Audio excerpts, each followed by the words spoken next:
C'est un honneur, c'est un privilège d'être au service d'un si grand Dieu. Un si grand Dieu. Imaginez-vous, le Dieu qui sait tout, qui voit tout, qui peut tout, qui va zoomer. Parfois, quand je suis dans l'avion, je regarde la terre et je me dis, Dieu, parmi tout ce monde-là, a décidé de zoomer. Imaginez qu'on doit zoomer. On vient, on tombe sur l'Afrique. On zoome, on tape, on tombe sur la Côte d'Ivoire. On zoome dans la Côte d'Ivoire, on tombe sur Abidjan. Bon, si tu es né à Abidjan, bon, si tu es né dans une autre ville. Et puis, même dans cet Abidjan-là, on zoome, paf, on va à Yopougon. À Yopougon, on zoome, on tombe sur ta maison. Non, Dieu, le grand Dieu, il décide de se déployer dans la vie d'une personne. Et tu vas prendre ça à la légère. Et tu vas laisser le diable te faire croire que tu es n'importe qui. Et tu vas laisser le diable t'embrouiller sur le chemin.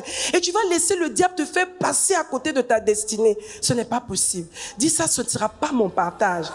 Non, non, non, non, non, non. C'est trop valeureux, c'est trop grand. Et si grand Dieu, regarde l'univers.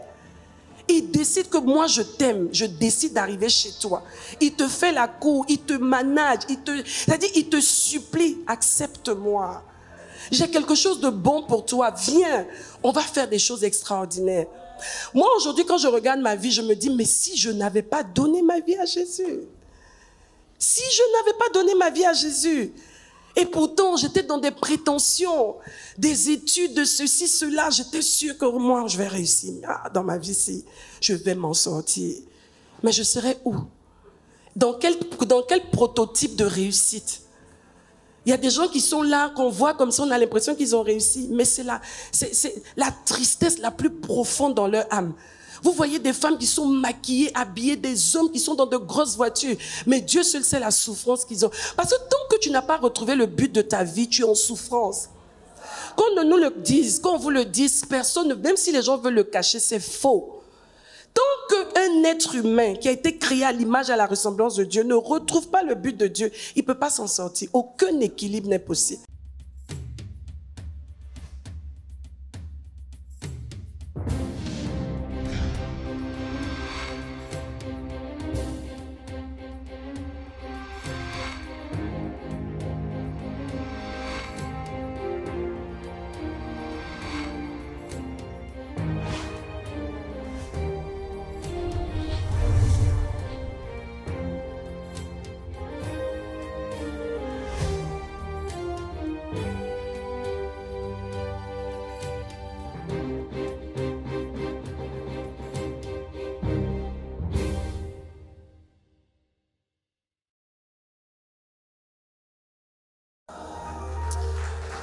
Père, nous te rendons grâce pour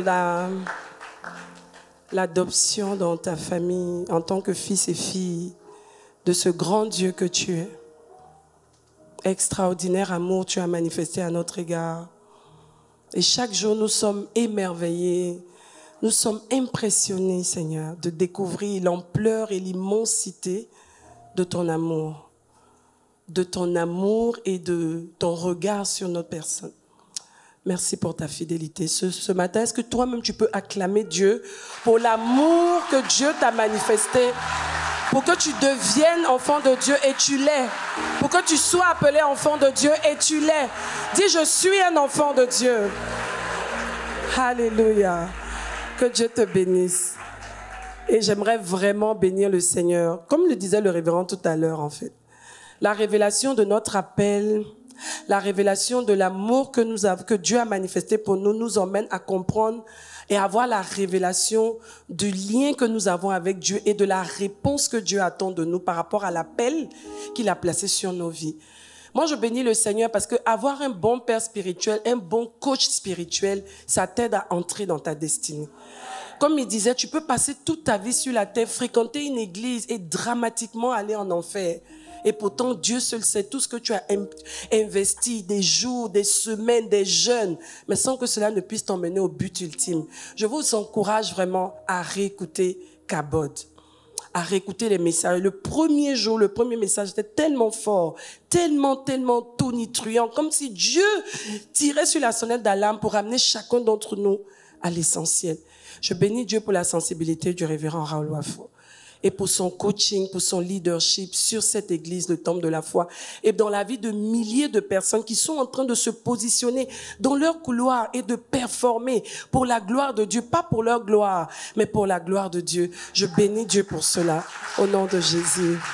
Que Dieu te bénisse, notre très cher révérend, et continue justement d'être une source d'inspiration pour plusieurs d'entre nous, au nom de Jésus. Amen. Tu peux t'asseoir dans sa magnifique présence. Servir Dieu, c'est vraiment tout ce qu'il y a à faire, en fait. Nos vies doivent servir aux intérêts de Dieu. Dieu nous a tellement aimés. J'écoutais le révérend, j'écoutais les chants, tout ce qui s'est passé avant, l'adoration, la louange, mais tout est centré autour du fait de reconnaître qu'il y a un amour extraordinaire qui nous a été manifesté. Et une réponse s'attend. Une réponse nous oblige. Une réponse, c'est vraiment, Seigneur, qu'est-ce que tu attends de moi? Pourquoi tu m'as sauvé et pourquoi je suis encore sur terre?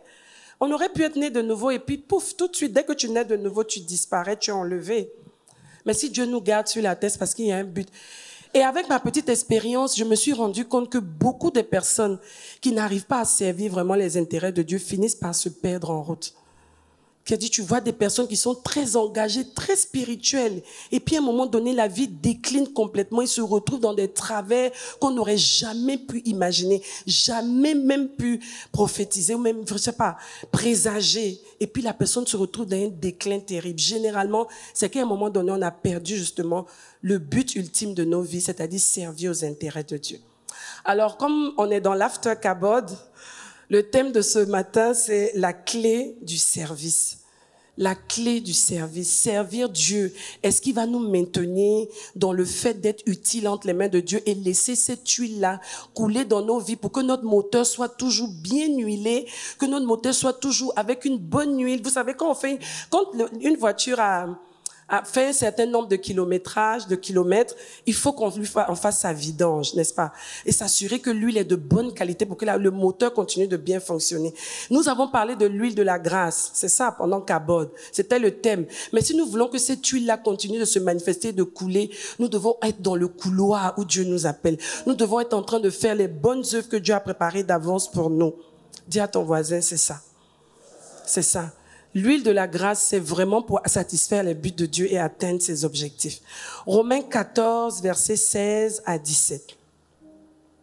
La clé du service. Que votre privilège ne soit pas un sujet de calomnie. Que le privilège que nous avons d'être enfants de Dieu et de servir à ses intérêts, être ses ambassadeurs, comme le révérend nous faisait déclarer tout à l'heure. Et c'est vrai, c'est dans la parole, dans 2 Corinthiens 5, verset 20. Nous sommes aujourd'hui des ambassadeurs pour Christ. Nous sommes des représentants de Christ. Nous sommes des représentants de l'évangile. Partout nous sommes, quand on nous voit et qu'on nous voit vivre, agir et de tout ce que nous faisons doit résumer l'évangile. Mais on nous dit que ce privilège-là ne soit pas un sujet de calomnie, que ce ne soit pas un sujet de discrédit, que ce ne soit pas un objet de scandale et qui emmène les gens plutôt à fuir l'évangile au lieu d'embrasser l'évangile. Que notre privilège ne soit pas un sujet de calomnie. On continue. Car le royaume de Dieu, ce n'est pas le manger et le boire, comme disait le révérend tout à l'heure, mais la justice, la paix et la joie par le Saint-Esprit. Notre vie, là, c'est pas juste s'arrêter et manger et boire et vivre et vraiment se remplir de tout ce qu'il y a du monde. Non. Mais nous devons poursuivre les objectifs de Dieu. Remets le verset, s'il te plaît, verset 17. Aujourd'hui, on est en train de se préparer. Il y en a qui sont en train de se préparer à acheter déjà la provision pour les fêtes de fin d'année. Ils vont manger jusqu'à ce que la nourriture même leur crée des problèmes au ventre. Oui. Mais après, il y a quoi, en fait? Après, on vit pourquoi? Quels sont les objectifs qu'on recherche? Car le royaume de Dieu, ce n'est pas le manger et le boire. Chaque fois qu'un enfant de Dieu se focalise sur ces choses-là, il perd de vue le but ultime, le but suprême. Mais la justice, chercher ce qui est juste. Rechercher premièrement le royaume et la justice de Dieu. Ça revient toujours. Qu'est-ce qui est juste? Qu'est-ce que Dieu attend de nous? C'est ça. La paix et la joie par le Saint-Esprit. Celui qui sert Dieu marche dans la justice, la paix et la joie par le Saint-Esprit, parce que conduit par l'Esprit de Dieu. Amen. C'est un honneur, c'est un privilège d'être au service d'un si grand Dieu. Un si grand Dieu. Imaginez-vous, le Dieu qui sait tout, qui voit tout, qui peut tout, qui va zoomer. Parfois, quand je suis dans l'avion, je regarde la terre et je me dis, Dieu, parmi tout ce monde-là, a décidé de zoomer. Imaginez qu'on doit zoomer. On vient, on tombe sur l'Afrique.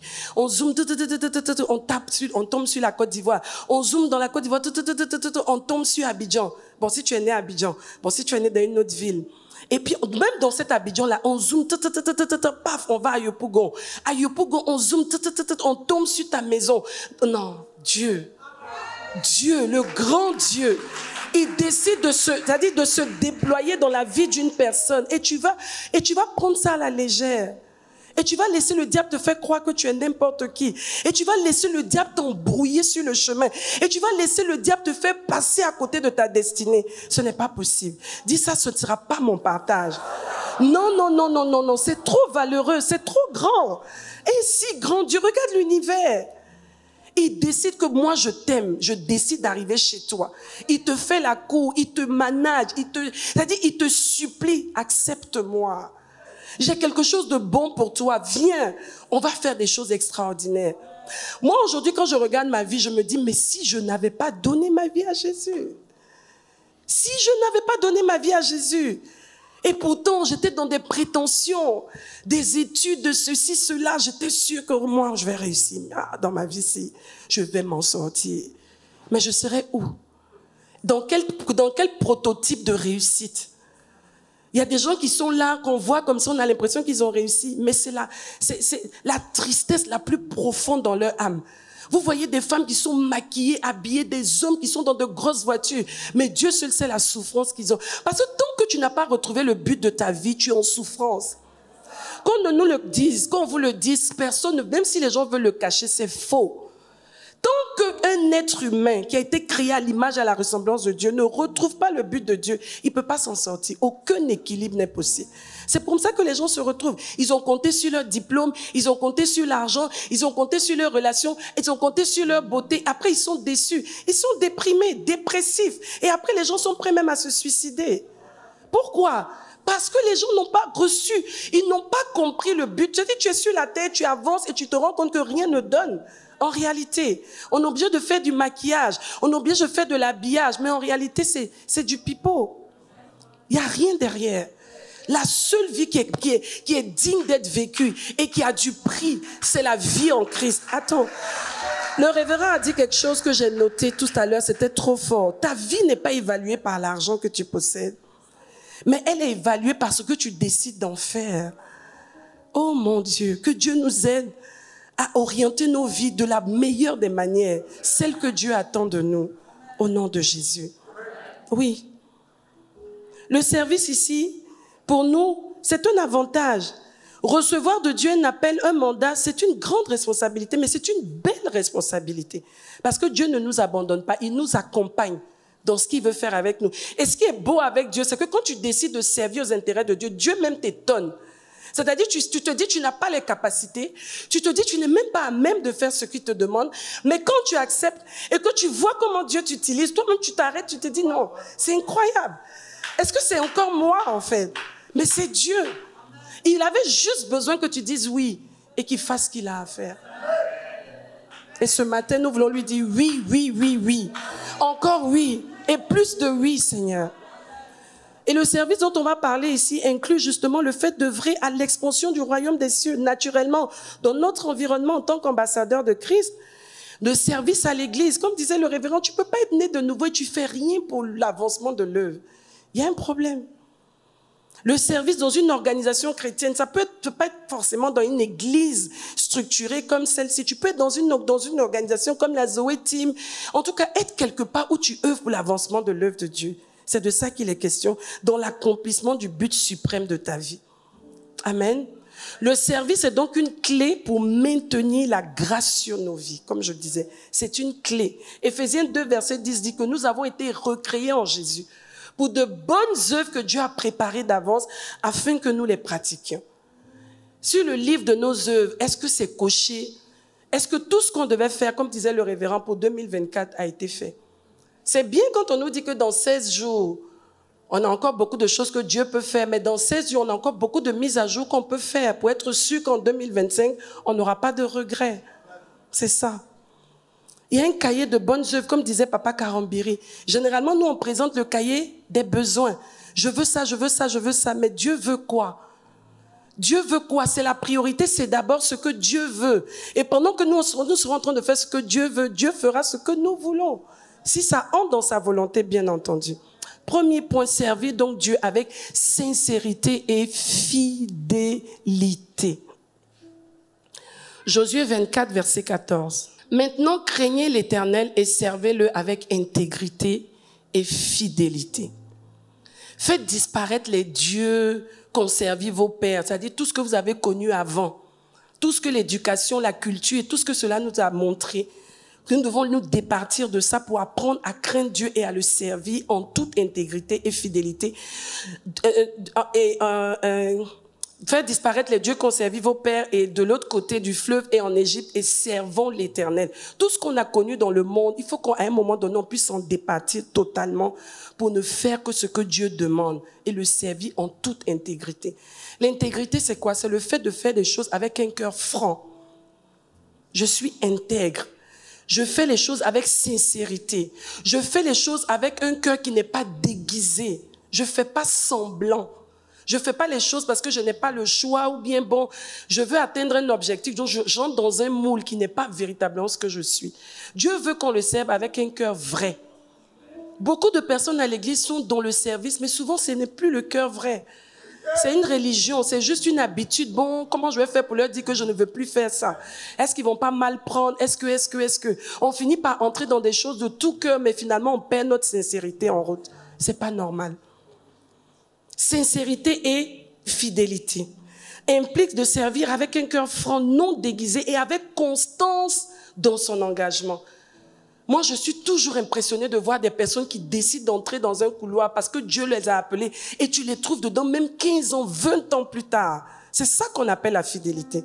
Mais pas les gens d'aujourd'hui. Aujourd'hui, je suis dans tel groupe. Demain, je suis de l'autre côté. Après, demain, je suis ici. En 5 ans, tu as fait peut-être 17 groupes. Il y a un problème. Il faut de la constance. Il faut qu'on retrouve certaines valeurs à l'église. Des gens constants. Des gens à qui Dieu a parlé. Dieu n'est pas un Dieu qui se dédie. Un Dieu qui change d'avis tout le temps. Aujourd'hui, c'est vert, c'est comme la météo. Non, Dieu n'est pas comme ça. Ce sont les hommes qui changent comme ça. Dieu, il est stable. Dieu, il est aucun nombre de variations. Quand Dieu dit que c'est blanc, c'est que c'est blanc. Et ça restera blanc. Ça, c'est Dieu. Sincérité et fidélité. Quand on s'engage pour servir Dieu, engageons-nous jusqu'au bout. Que la mort te trouve dans ce que Dieu a demandé que tu fasses. Oui. Que la mort nous trouve là. Ou l'enlèvement. Non. Engagé pour un temps. Non. Et puis après, bouf. Non. 2. Servir Dieu en toute humilité. Humilité. Acte 20, verset 19. Servant le Seigneur en toute humilité, avec larmes et au milieu des épreuves que me suscitaient les embûches des Juifs. Non. Il y a des situations qui sont tellement délicates, qui sont tellement difficiles, mais ça fait partie du lot. Celui qui vient après le Seigneur doit prendre sa croix. Il doit se charger de sa croix. Et Dieu est tellement bon. Jésus dit que son joug est léger, en fait. Ça veut dire quoi? Ça veut dire que quand Jésus te demande de porter ta croix dans l'humilité, ça dit que tu fais fi de toi, de tout ce que tu peux revendiquer, de tout ce que tu peux avoir comme mérite, comme galon et tout, tu mets à terre. Tu dis, Seigneur, oui, mon chef, tu dis quoi? On fait quoi? Et tu le suis. Et quand tu es dans cette optique-là, il y a comme une anesthésie. Quand le Seigneur dit que mon joug est léger, le joug du Seigneur n'a rien à voir avec le joug du diable. Le joug du Seigneur, c'est que par moment même tu les fais, tu sais que tu es en train de souffrir pour le Seigneur, mais tu n'as pas mal. C'est-à-dire, c'est pas la souffrance qu'il y avait dans le monde quand on était sous le dictateur, le diable. Non, rien à voir. C'est un dictateur doux. Il te donne l'anesthésie, tout ce qu'il faut pour que tu aies la force pour aller. Et le révérend le disait un jour, ça m'a vraiment interpellé. Et je me suis rendu compte que c'est ce que Dieu fait. Souvent, tu es dans le feu. Tout le monde te voit dans le feu. Les gens même ont pitié de toi. Ils t'appellent. Ils ont pitié, ils ont compassion. Mais en fait, tu es étonné, tu les regardes. Et tu te rends même pas compte que c'est que tu souffres, que tu vis ce que tu vis. Parce qu'il y a comme une anesthésie qui te donne d'encaisser la douleur et d'aller jusqu'au bout. Et souvent, c'est quand tu en sors que tu te dis, mince, comment j'ai pu gérer ça, en fait? Il faut être humble. Dieu aime les personnes humbles. Quand tu es humble, Dieu t'élève. Quand tu manifestes de l'orgueil, Dieu t'abaisse. Parce qu'il faut qu'il te prouve que tu n'es rien. Et sans lui, tu ne peux rien. Et comme c'est mieux de commencer bas et d'aller plus haut, il vaut mieux commencer humblement, simplement. Servir Dieu dans l'humilité. Servir Dieu dans l'humilité, c'est servir volontairement dans l'effacement, sans aucune revendication, sans prétention, ni désir d'impressionner ou se faire valoir. Je fais les choses parce que Dieu me demande. Si à un moment donné, il y a des moments, moi je me rappelle dans ma vie, à un moment donné, il y a des gens qui me disent, non mais c'est comme si elle est devenue folle, c'est comme si, oui, c'est de la folie pour vous en fait, mais vous comprendrez plus tard que je suis dans une logique qui est divine en fait. Et quand vous verrez plus tard ce que Dieu sera en train de faire, vous comprendrez que cette logique-là est meilleure que la logique du monde en fait. C'est ça, servir Dieu volontairement, humblement. Troisième point, servir Dieu avec joie. Avec joie. Un père comme celui-là, on le sert avec joie. Même quand les situations sont difficiles, on garde la joie. La joie de l'Éternel est notre force. Nous puisons notre force dans le Seigneur. Dieu nous a tellement aimés, de vous à moi, hein, franchement. L'amour que Dieu nous a manifesté, qui pouvait nous manifester cet amour? Est-ce que Dieu, c'est un sadomaso? Dans le style, il prend quelqu'un, il t'impressionne d'abord en payant un prix énorme pour toi et il te mitraille, il te pourrit la vie. Est-ce que Dieu est comme ça? Non. Quand Dieu te prend, il a déjà des projets de bonheur et des projets de paix. Il te donne un avenir et de l'espérance. Donc Dieu ne peut pas te prendre et puis te mettre dans la tristesse continuelle. C'est pas possible. Tu dois pouvoir lire dans les événements et derrière, retrouver toujours la joie parce que tu sais que Dieu qui t'a tellement aimé, qui t'a donné Jésus, qui est mort à la croix pour toi, il n'y a rien de plus beau qu'il ne puisse pas faire en fait. Il n'y a rien. Tout ce qu'il va faire pour toi, ce sera forcément pour ton bien. Donc même si ça paraît être pour ton mal, ça va concourir pour ton bien. Donc autant être joyeux maintenant que d'attendre. Vous savez, souvent Dieu a de l'humour. Tu es dans une situation où tu te plains, et puis le lendemain, Dieu dit, ok, tu as fini tes pleurs, tes lamentations, là, d'accord. Et puis il te fait voir sa gloire. Il intervient. Maintenant tu es là, tu sais plus si tu dois... Ça vous est déjà arrivé aussi, n'est-ce pas? Tu sais plus si tu dois rire, tu dis, hey Seigneur, vraiment, non, vraiment, mais c'est la dernière fois, hein. Maintenant là, je vais être comme ça. Et pourtant, parfois, vous voyez, autant être joyeux. Tout est déjà accompli. Et c'est ce que j'ai aimé, en fait. Quand le révérend nous rappelait ce matin, il a déjà tout vu à l'avance. Il a déjà vu tes échecs. Il a déjà vu tes chutes. Il a déjà vu tes forces. Il a déjà vu tes faiblesses. Et il a décidé de s'engager avec toi. De quoi est-ce qu'on peut avoir peur? Qu'est-ce que le diable peut nous emmener encore pour nous emmener la tristesse? Non. Les gens me disent, par exemple, oui, Madame Wafo, vraiment, tu es toujours joyeuse, toujours truc. C'est pas que j'ai pas de défi. C'est pas que tout va toujours comme je veux, mais parce que je sais que Dieu est avec moi, je sais que je finirai toujours par m'en sortir. Je préfère avoir mon sourire et déstabiliser le diable.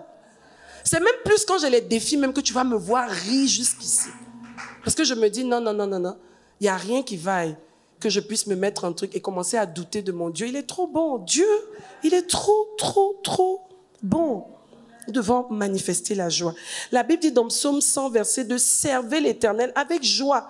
Venez avec allégresse en sa présence. » Quand on arrive au culte, tu dois venir avec joie. Quand tu vas dans la présence de Dieu, tu dois être en train de danser, tu te réjouis. Même à la maison, tu commences à t'apprêter.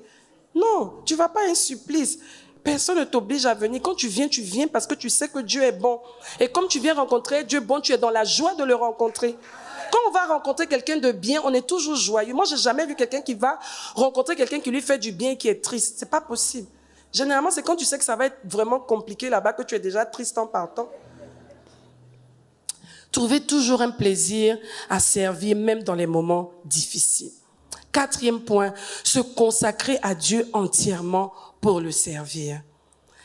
La Bible dit dans Romains 12, verset 11, ayez du zèle et non de la paresse, de la lourdeur. Non, soyez fervents d'esprit, servez le Seigneur. Dieu aime les gens qui sont fervents d'esprit, des personnes passionnées. On a un modèle de passionné ici, le révérend Raoul Wafo. Je peux témoigner.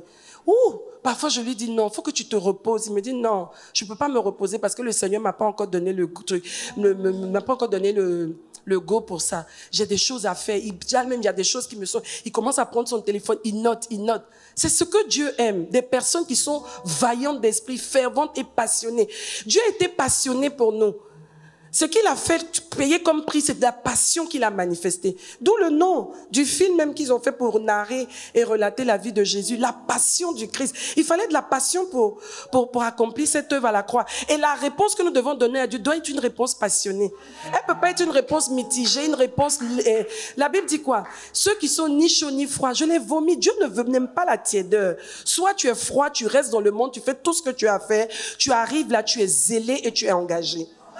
C'est ça, pas un pied dedans, un pied dehors, non.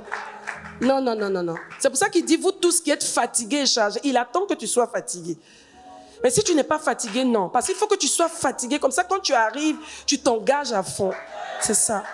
Servir Dieu avec passion va demander de la diligence. La diligence, c'est quoi? C'est la rapidité dans l'exécution d'une tâche. Quand Dieu dit quelque chose, tout de suite, on y va. Je me rappelle le sommet mondial de la richesse. En moins de 2 semaines, je dis à Rêve, non, c'est pas possible. On n'a même pas eu le temps. Il dit que Dieu dit qu'on y va, on y va. Moi-même, j'étais sur mon écran comme ça. On a jeûné, on a prié, mais je regarde, je dis non, vraiment, il faut répondre à Dieu. Imaginez-vous si on avait tardé. Si on avait tardé, non, il faut qu'on fasse 6 mois, ou il faut qu'on fasse truc, ça aurait été zéro, aucun résultat. Pourquoi? Parce que Dieu n'était plus là. Mais quand Dieu est là, quand il dit de le faire, qu'on le fait, quand Dieu est là, il nous demande que c'est lui, en fait. Amen. Nous devons servir Dieu avec passion, avec exemplarité. Quelqu'un qui est passionné, c'est quelqu'un qui est toujours exemplaire. Il est tellement zélé qu'il veut toujours bien faire. Et généralement, ça pose problème à ceux qui sont lazy, ceux qui sont lourds, ceux qui sont paresseux. Ils ont l'impression que tu veux dire quoi? Non, je veux rien dire. Je suis passionné pour mon Dieu. Je le sers avec engagement. C'est tout. Oui, ce genre de personnes-là, les personnes mitigées là, sont toujours, toi aussi. Oh, faut faire doucement. Je fais rien doucement. Ce que Jésus a fait pour moi, il n'a pas fait ça doucement. Donc, je m'engage à fond pour mon Dieu. C'est ça. Engagement, ponctualité, obéissance, soumission. Si. Voici les personnes que Dieu veut. Jérémie 48, verset 10 dit quoi? Maudit soit quiconque fait l'œuvre de Dieu avec comment? Négligence. Maudit soit celui qui éloigne son épée du carnage. L'œuvre de Dieu est là. Le grand Dieu qui prend soin de toi, qui te donne le souffle de vie, tu négliges son œuvre. Il te donne une tâche, tu prends ton temps, bien tu fais ça à moitié. Ou tu fais ça de façon sans attention. La négligence, c'est ça. Sans aucune attention, sans vraiment s'engager en fait. Il dit, maudit soit celui qui éloigne son épée du carnage. Dieu a mis des dons en toi. Tu vois qu'à l'église, il y a un besoin. Tu sens même qu'on a besoin de ce don-là à l'église, mais tu te dis, non, moi, ça va me demander trop, ça va changer mes habitudes. Dieu dit, maudit soit celui-là. Les dons que j'ai mis en toi, s'il ne peut pas servir pour mon œuvre, ça va se retourner contre toi. C'est ça, en fait. Donc, il faut qu'on puisse justement aller dans le sens de ce que Dieu veut. Après, on parle de non, moi, je ne vois pas pourquoi ma vie n'avance pas. Je sais Dieu depuis. C'est quel service? Quel est le type de service que tu donnes à Dieu? Comment tu sers Dieu? C'est impossible. Non. Il dit, maudit soit celui qui fait. Donc, il peut y avoir une malédiction qui est rattachée au fait que tu serves Dieu avec négligence. Ou que tu éloignes ton épée du carnage. Tu n'as pas envie de te fatiguer. Tu n'as pas envie qu'on te truque. Donc, bon, moi, je reste dans mon coin. OK. 5e point. Mettre Dieu au centre de notre service. Il faut que Dieu soit au centre de notre service. Colossiens 3, versets 23 à 24. Tout ce que vous faites, faites-le de bon cœur, comme pour le Seigneur, et non pour des hommes. Et non pour des hommes. On continue. Sachant que vous recevrez du Seigneur l'héritage pour récompense. Servez Christ le Seigneur. Ça veut dire quoi? Même si on est sous l'autorité d'un leader, forcément, parce que Dieu nous appelle généralement à entrer sous le leadership d'une onction sacerdotale pour que nous puissions justement à bénéficier de cette onction-là pour atteindre les buts de Dieu. Si nous nous retrouvons en train de servir le Seigneur, nous pouvons avoir ce piège-là justement, de commencer le service en répondant à l'appel de Dieu de tout cœur, avec engagement, sincérité. Comme on a cité tout à l'heure, et terminer dans la recherche de l'approbation des hommes ou des leaders. Et en ce moment-là, ça devient complexe. Parce que finalement, on ne fait plus les choses pour Dieu. On met de côté Dieu, on attend d'être vu, on attend d'être récompensé par les hommes. Et si jamais on a l'impression que ces hommes-là ne voient pas ce qu'on fait, on perd notre zèle, on perd notre engagement parce qu'on a l'impression qu'on n'est pas récompensé. Mais on le faisait au départ pour qui? C'est subtil en fait. Mais on sert Dieu auprès d'eux. Même quand on sert auprès de quelqu'un, on sert Dieu auprès de cette onction, de cette grâce. Et on doit avoir les yeux fixés sur le Seigneur. Oui, sinon après c'est un piège. Parfois Dieu même va s'arranger pour qu'on ne voit même pas, qu'on n'apprécie même pas ce que tu fais. Parce qu'il veut te tester et voir si tes motivations vont rester les mêmes jusqu'au bout. C'est ça en fait. Celui qui approuve, Dieu, c'est lui qui approuve. C'est lui qui approuve et qui récompense, c'est Dieu. Un pasteur, un serviteur de Dieu sur lequel tu travailles peut même te récompenser et puis Dieu n'est pas d'accord. Même cette récompense, tu peux la perdre. Pourquoi? Parce que Dieu veut t'enseigner que tes motivations ne sont pas bonnes et que ce n'est pas un homme qui peut te récompenser, mais c'est lui. Yes. 6. Dieu récompense ceux qui le servent de tout leur cœur. Il les récompense. Dieu, il récompense. Franchement. Dites-moi, non, je sers le Seigneur, je ne vois rien. Non, non, c'est pas possible. Lisons ensemble, c'est pas moi qui le dis. Hébreux 6, verset 10. Car Dieu n'est pas injuste. J'aime beaucoup ce passage-là. Car Dieu n'est pas injuste pour oublier votre travail. Non, c'est comme si Dieu m'a oublié. Il dit lui-même qu'il n'est pas injuste pour oublier votre travail et l'amour que vous avez montré pour son nom, ayant rendu et rendant encore des services aux saints. Quelqu'un qui se met dans ce canevas-là, qui se met à la disposition de Dieu pour être utile, pour la communauté, pour le corps. Dieu dit qu'il n'est pas injuste. Impossible que Dieu t'oublie. Impossible que Dieu ne te montre pas qu'il est avec toi. Impossible que Dieu ne te fasse savoir qu'il est content de ce que tu fais. Impossible. Généralement, quand ça se passe comme ça, c'est que les motivations n'étaient plus bonnes. Ou bien alors, on sert, mais avec une vie qui n'est pas très sainte, très nette. Il y a beaucoup de compromissions dedans, mais on ne peut pas dire, on dit non, Dieu m'a abandonné. Dis la vérité. Toi-même, rentre dans ta vie et vois ce qui ne va pas. Dieu ne peut pas, il dit qu'il n'est pas injuste. Ça veut dire qu'il est juste. Et comme il est juste, il saura récompenser ceux qui le servent de tout cœur. Jean 15, verset 16. Oui. Ce n'est pas vous qui m'avez choisi, mais c'est moi qui vous ai choisi. Et je vous ai établi afin que vous alliez et que vous portiez du fruit et que votre fruit demeure. Afin que, lisons ensemble, afin que ce que vous demanderez au... Mais pourquoi tu ne veux pas lire?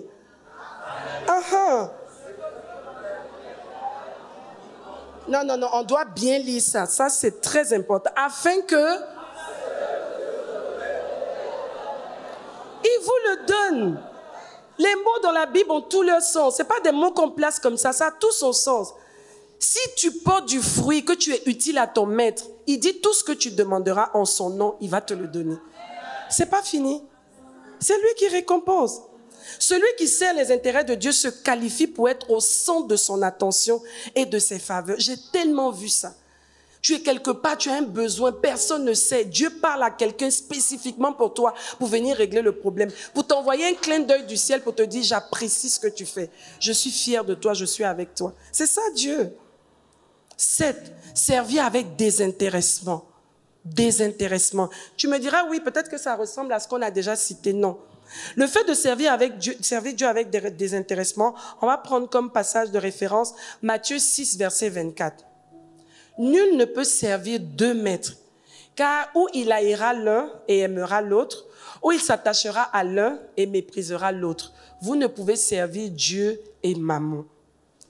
Il y a aussi ce piège-là de commencer le service dans la maison de Dieu en tant que bénévole. On vient, le bénévole, c'est celui qui n'attend pas d'argent. Il sert sans attendre qu'on le paye. Voici ce que ça veut dire. je viens, je suis tellement engagée, je suis tellement heureux d'appartenir à la famille de Christ, au corps de Christ, que je me dis, je ne peux pas rester comme ça. Seigneur, qu'est-ce que je peux faire pour toi? Dans ta maison ou partout, tu m'enverras. Et Dieu te dit, ok, je t'envoie à tel endroit. Généralement, on est toujours dans la joie. On n'attend même pas forcément que Dieu nous dise, je vais te donner telle chose. Non.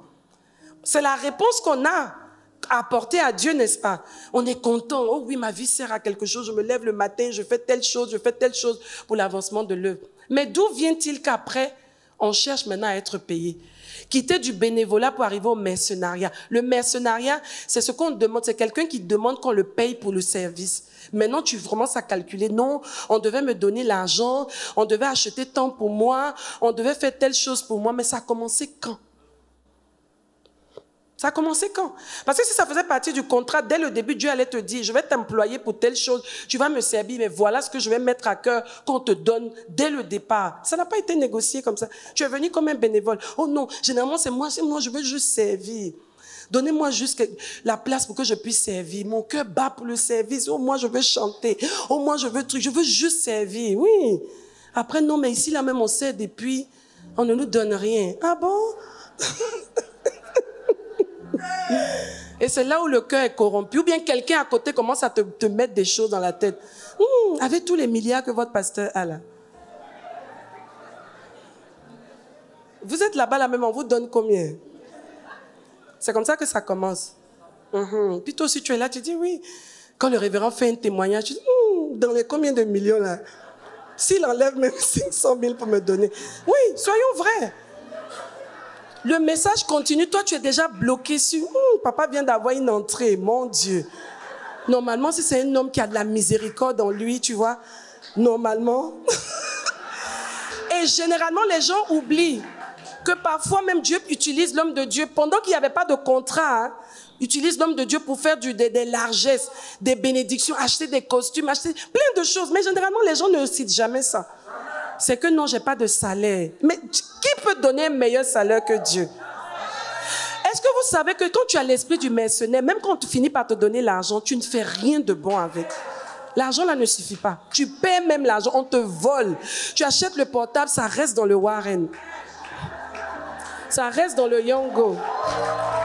Parce que généralement, quand tu as l'esprit de mercenariat, tu n'es plus dans les principes même de Dieu. Généralement, ce genre de personnes, même la portion d'alliance, ils n'arrivent plus à donner. Parce que tu as déjà corrompu ton cœur. C'est ça. Et 8e point, donc, l'exemple de notre Seigneur Jésus. Qui dit que le Seigneur Jésus est son modèle? Tous. Mais qui a été le Seigneur Jésus? Marc 10, verset 45. Car le Fils de l'homme est venu, lui, Jésus, qui n'a pas eu de... Oh non, mon Dieu, Jésus, il est spécial. Il avait tout, il a tout abandonné, il a tout mis de côté. Pourquoi? Parce qu'il est venu, non pour être servi, il avait tout pour être servi à un moment donné. Sa notoriété était telle que les gens pouvaient le servir, mais chaque fois qu'il voyait que les gens voulaient aller dans ce sens-là, il s'esquivait, il partait. Parce que ce n'était pas son but.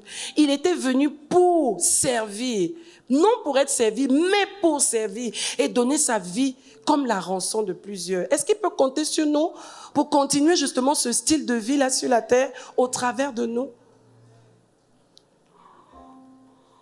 Nous voyons que le service à Dieu va demander l'humilité, l'amour et une dévotion sincère. Sincère. Il s'agit de mettre Dieu au centre de nos actions, dans la joie et avec intégrité comme notre Seigneur et notre Sauveur, modèle Jésus-Christ de Nazareth. On va prier ce matin. On va prier. Dieu nous emmène de gloire en gloire, mais de gloire en gloire, Dieu nous transforme aussi. De gloire en gloire, Dieu nous métamorphose pour que nous soyons vraiment à l'image de ce qu'il attend. Nous sommes en fin d'une superbe, magnifique année. Cette année 2024 a été une année extraordinaire, une année de très, très, très grande faveur.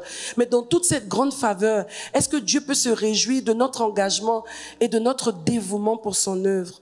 Prions le Seigneur. Merci Jésus. Merci Seigneur.